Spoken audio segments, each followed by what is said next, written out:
Hello and welcome to my channel. Today, as we're looking forward to spring, I thought we would do some snowdrops, and I'm going to have a go at using some masking fluid for the first time in this pad. So I've used this pad quite a bit. I did do a review on it when I first got it, and if you didn't see that, I've put the link to that up there. So it's a mixed media one, 250 gram, and it's an A4, so it's pretty handy, 30 sheets. And I've done quite a bit in it already, but I haven't used the masking fluid on it to see whether it works okay on this paper. So this might all go horribly wrong if it doesn't work, but we're going to give it a try and see. Because what happens with the masking fluid is it really depends on your paper. If it's not a good quality paper, it does tend to lift it off. So to begin with, I'm just going to draw a very simple shape of a snowdrop. So they kind of have a little bit where the bulb's been, where the flower comes out at the top here. You might not just be able to see it close up, the pencil lines, and there's lots of different varieties of snowdrops, so some have much longer petals than others, and they go narrow and then out and then narrower at the base, and they all come out of this little piece at the end here.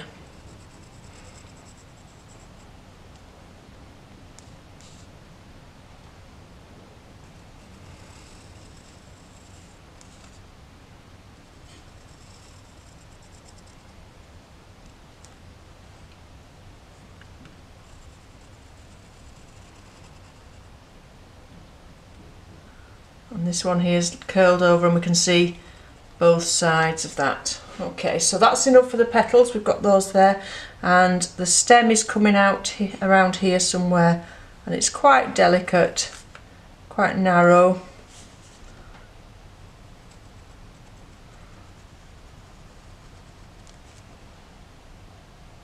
And it goes into where the leaf comes from the stem, and the leaf comes across it. So with small flowers like this, anything like this, the key is to observe. So keep looking, see where the lines cross, where things are attached. And there's another leaf behind that we can just see poking through there as well. And then that all becomes one stem. Again, it's still quite a slim stem.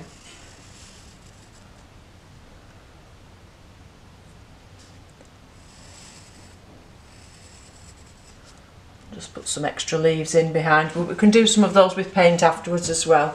So doing this quite a straightforward little drawing, nothing too complicated, just to see how we go on with this masking fluid. So we're going to look now for where the highlights are on this flower. Whoops. Okay, so I'm sorry about that. We lost half of the pot there down the wall. That wasn't a great start to the day. The good thing about it is it just peels off quite easily, so I've managed to clean that up, so I'm back again now. So we've got a little bit left. So we're just going to look now for where the highlights are on this flower. It's sort of sitting on the top of this little domed cup part there, a little bit on the edge of the stem. The light's coming from above, the tips of the leaves here. And the thing I'm using to put this masking fluid on is called a shaper, so it's like a little rubber tip, actually used for moving paint around the paper. And the light's sort of behind as well, so it's shining through onto the inside of that petal there, and shining through. Of course, some of these petals are slightly transparent as well.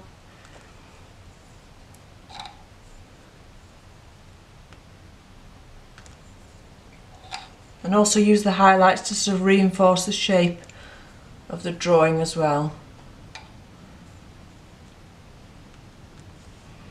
And don't overdo it with the highlights.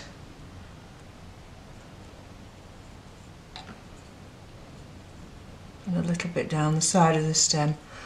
Okay, and I'm not going to put any highlights in the background, I'm just going to keep it for that foreground flower. So with these little shapers, as it dries you can just peel it off, so you don't need to worry about cleaning that. And I do apologise for making such a mess just then. Okay, so what we need to do now is leave that to completely dry before we can paint over the top of it. Okay, so that's almost dry, and I don't know if you can see that it's actually changed colour slightly. It's a bit more yellow than it was when it went on, where it was more creamy coloured before. In fact, you can see at the bottom of the bottle where it goes yellow where it's dried. But you can buy a blue one as well, so if you're worried about not being able to see it on the paper once you start doing your painting, you can buy a blue one. So I'm going to mix some colour up whilst that's drying. And we're going to have some greens in the background and also some yellows. So I'm going to start off with a yellow actually, and make it quite a subtle one, I think, just a very pale mix of some yellow ochre with plenty of water. And I'm just going to put that over the whole thing just to take the white off the paper, because we want the whitest parts to be those parts where the masking fluid is now. So the rest of the paper we want completely covering in paint. We don't want to leave any gaps. So I've got plenty of wash there mixed up,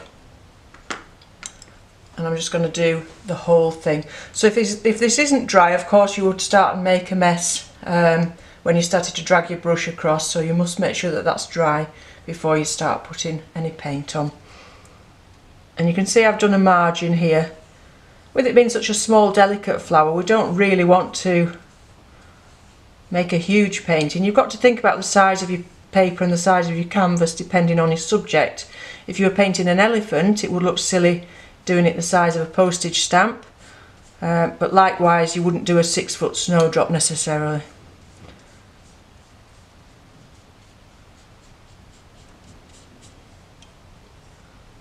So I'm being quite delicate with this because, like I say, it's a mixed media paper. It's not the heavy watercolour paper that I'm used to working on. So I don't want to go mad and slop lots of water over it.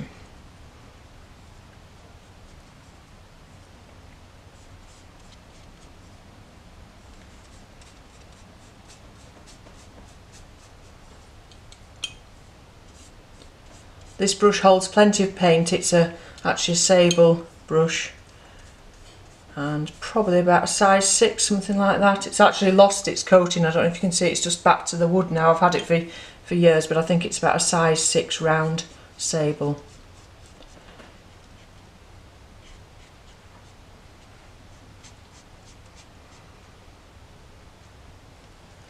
Okay, and while that's starting to dry, I'm just going to mix up some greens. But don't let it dry completely. So I'll actually use that same palette there and just add some green to it. So I'm going to use the sap green and add some extra yellow. And it's looking very bright, that, and we want it to sort of go into the background a bit, and we don't want it to be too gaudy. So I'm going to just add a tiny touch of alizarin crimson, but only a tiny touch,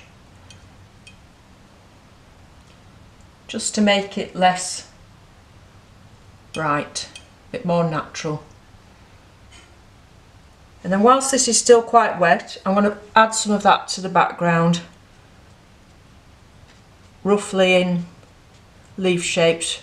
So can you see how loosely I've got the brush?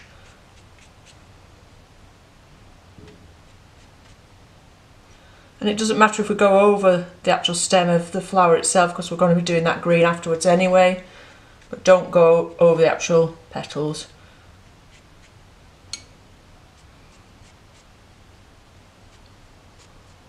And just leave it to fade away in the background.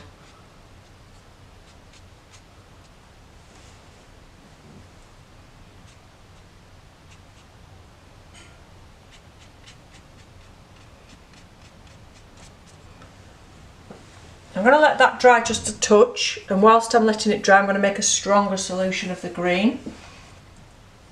So I'm not adding any more water to that mix, I'm just adding some more pigment, some green, and make it slightly darker this time. So I'm not adding any more of the yellow, I'm just going to add some more of that alizarin crimson.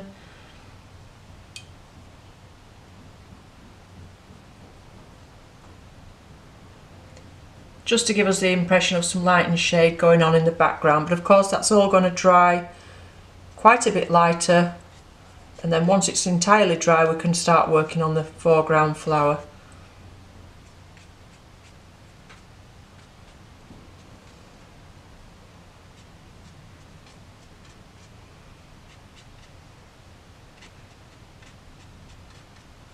And don't obliterate all that yellow either, leave some light coming through.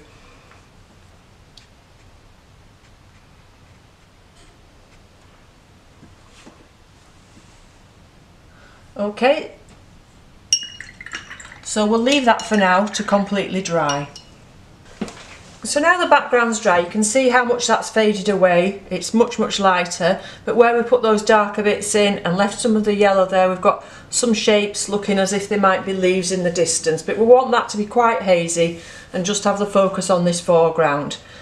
So we're now going to make more of the same green. Just use this brush. So the sap green with some of the yellow, which was yellow ochre, and quite a strong mix this time because we want it to be more in the foreground.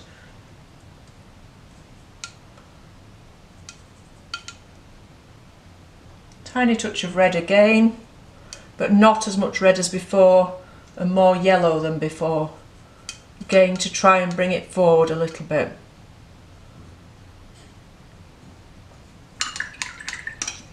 And I'm going to get a much smaller brush now. So this is a size 3.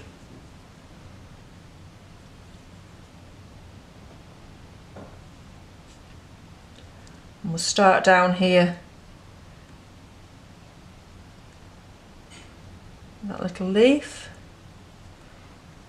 And then the stem. And you just go over that where you've put the masking fluid. Don't worry about that. Just carry on your brush right over the top of it.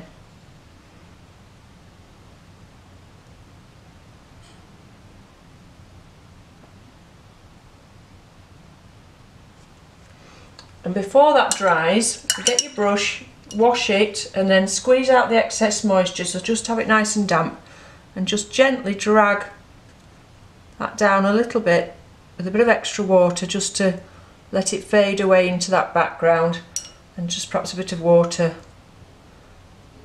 to there.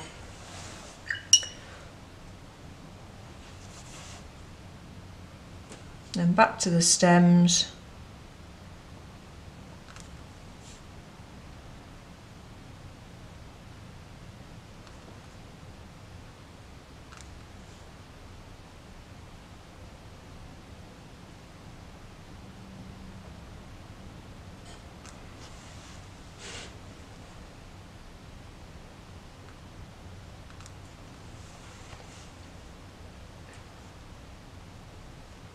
And then straight over the top of the masking fluid again for that little bit there.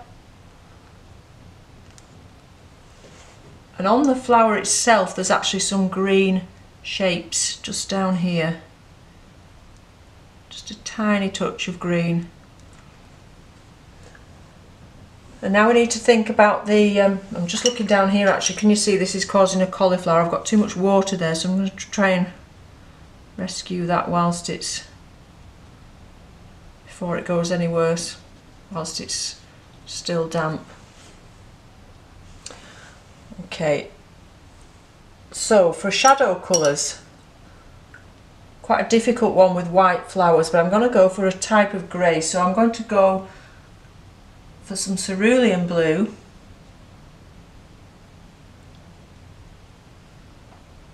again a touch of the alizarin crimson, just so that we're using the same paints, but only a tiny touch, and some of the yellow that we've used just before. And that's going to make us a very blue grey, because we've got more blue in there than we have the other two colours. And I'm going to use that for the shadow, so we need to look now where the darkest areas are. So under here, this little cap area, it's causing a shadow on the rest of the flower. Now don't forget when you're putting your shadow in that this is going to dry lighter again, like we said before, so don't panic thinking gosh that looks way too dark, because it is going to go quite a bit lighter as it dries.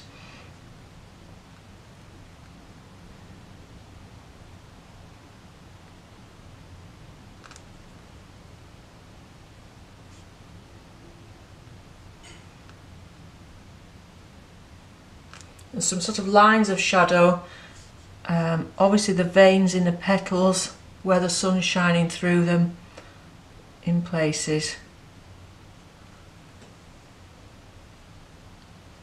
This one here is quite in the shade behind. So these shadows help us to sort of distinguish between the two petals as well.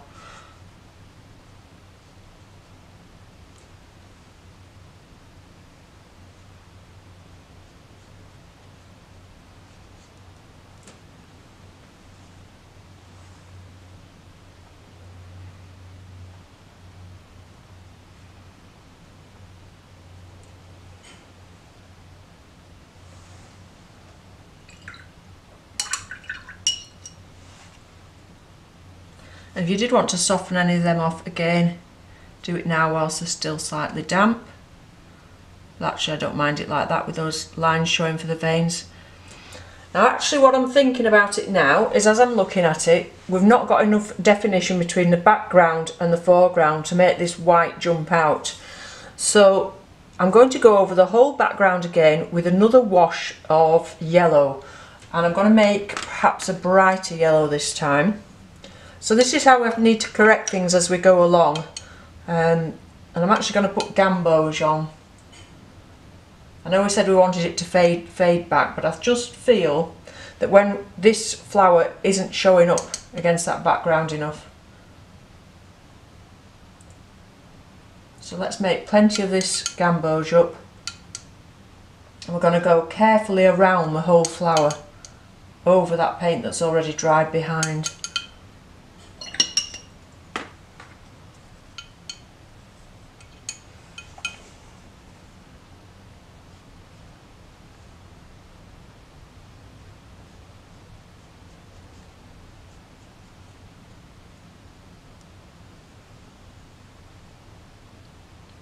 I may just speed this up a little bit for you whilst I do this as well.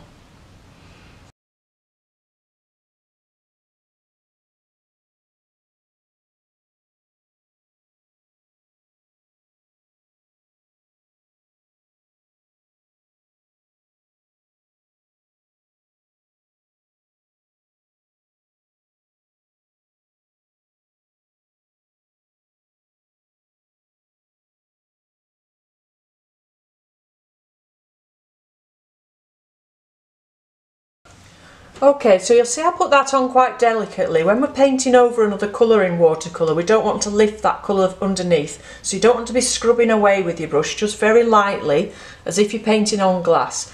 Now we could have done that with any colour, but it was just so that I've got a contrast between the white of the flower and the background. We could have done it in green, it just depends on you know, the look that you wanted to get at the end, but I really love gamboge, it's one of my favourite colours, so I just thought we'd put a wash of gamboge all over.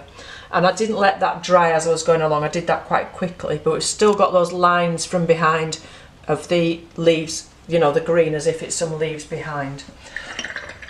So all we need to do now is leave that to completely dry, and then we can come back and see if we can take that masking fluid off. Okay, so now that's completely dry, and like I've said before, we test that by using the back of our hand, not the front of our hand. Now it's dry, we can go ahead and see if this masking fluid does work on this paper, so fingers crossed. So start down here, and if you do it very gently, and yes, look, it's coming off nice and easily. So gently take it off. And we'll see where the highlights were on this flower.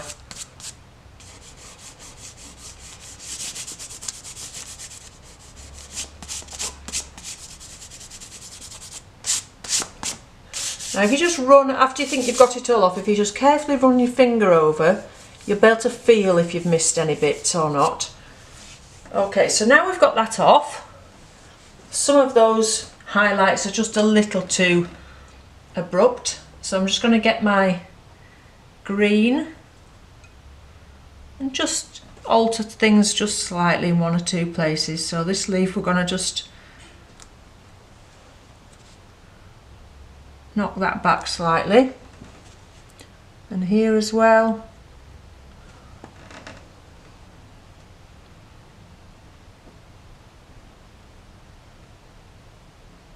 So we've still got some highlight there, but not just as much. bit more subtle.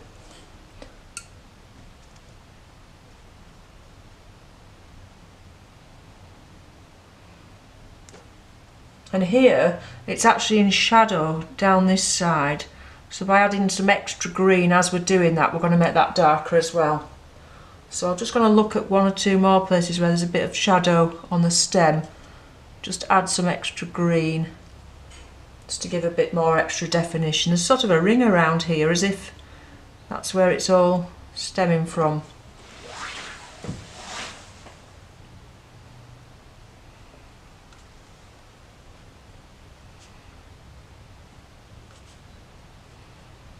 So how much shadow and detail you put in is entirely up to you. I just really wanted to see if this worked on this paper.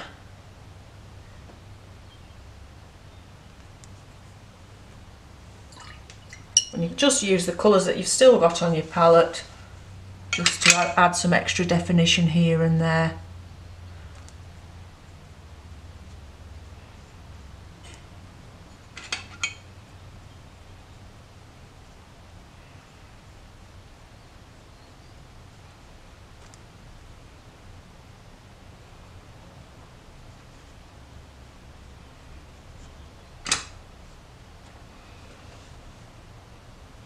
Okay, and I think I'll leave it at that. Of course, you could do a whole bunch of flowers, you could do a very different background, but it was just to give you the idea of perhaps some colours to use for shadows and to see whether that masking fluid worked on this paper. And the masking fluid has worked absolutely fine on this paper, so that's nothing to worry about. So I know now that I can use it again. Just going to tidy that up a little bit. Okay, so have fun with that. Thank you very much for watching, and I'll be back again soon, perhaps with some more spring flowers would be quite nice as well. Okay, so bye for now.